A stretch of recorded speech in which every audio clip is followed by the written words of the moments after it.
సృష్టి చక్రంలో ధర్మం క్షీణించినప్పుడు, అధర్మం పెరిగినప్పుడు దైవం అవతరిస్తుంది.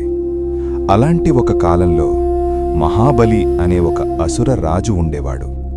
అతడు అసురుడైనా ధర్మపరుడు, దానశీలుడు, ప్రజల్ని ప్రేమగా చూసుకునే రాజు. కాని అతనిలో ఒక చిన్న లోపముంది. అది అహంకారం. తన శక్తితో, తన పుణ్యంతో మహాబలి 3 లోకాలను జయించాడు.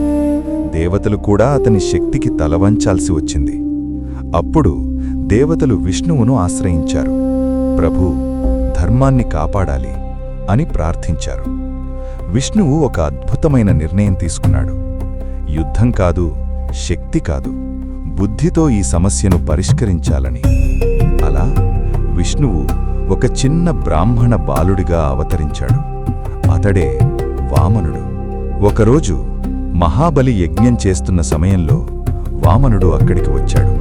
చిన్న వయసులో ఉన్న అతని ముఖంలో ఒక దివ్య కాంతి ఉంది.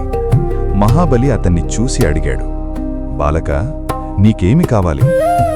వామనుడు ప్రశాంతంగా అన్నాడు, నాకు 3 అడుగుల భూమి ఇవ్వండి. అందరూ ఆశ్చర్యపోయారు.